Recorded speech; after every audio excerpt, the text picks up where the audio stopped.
Hello, boys and girls. My name is Maria. I'm an English teacher and a book lover.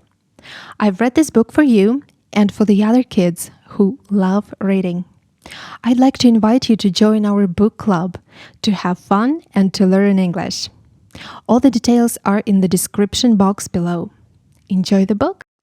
Room on the Broom by Julia Donaldson. The witch had a cat and a very tall hat and long ginger hair which she wore in plait. How the cat purred and how the witch grinned as they sat on their broomstick and flew through the wind. But how the witch wailed and how the cat spat when the wind blew so wildly it blew off the hat. "Down!" cried the witch, and they flew to the ground. They searched for the hat, but no hat could be found. Then out of the bushes, on a thundering pause, there bounded a dog with the hat in his jaws.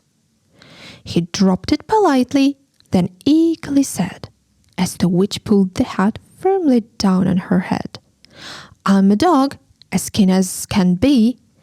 Is there a room on the broom for a dog like me?" "Yes," cried the witch, and the dog clambered on. The witch tapped the broomstick, and whoosh, they were gone. Over the fields and the forest they flew. The dog wagged his tail, and the stormy wind blew. The witch laughed aloud, and then held on her hat, but away blew the bough from her long ginger plait. "Down!" cried the witch, and they flew to the ground.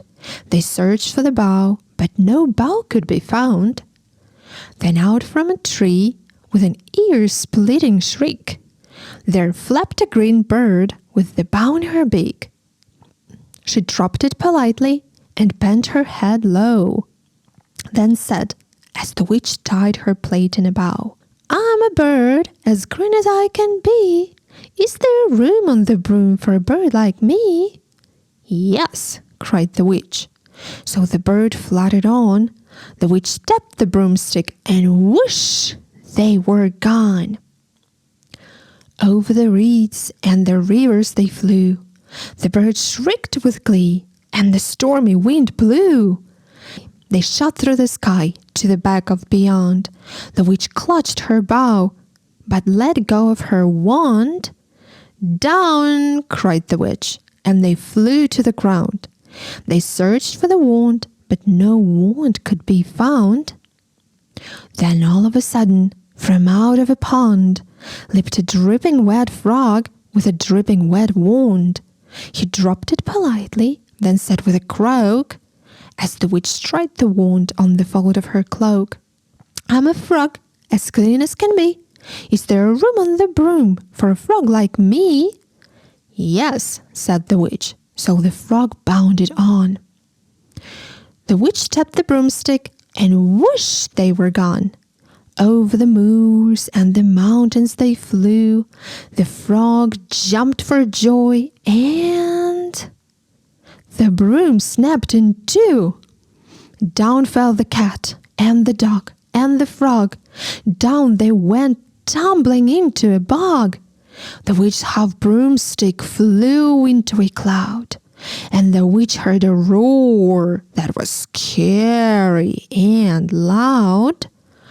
"I'm a dragon, as mean as can be, and I'm planning to have witch and chips for my tea." "No!" cried the witch, flying higher and higher. The dragon flew after her, breathing out fire. "Help!" cried the witch, flying down to the ground.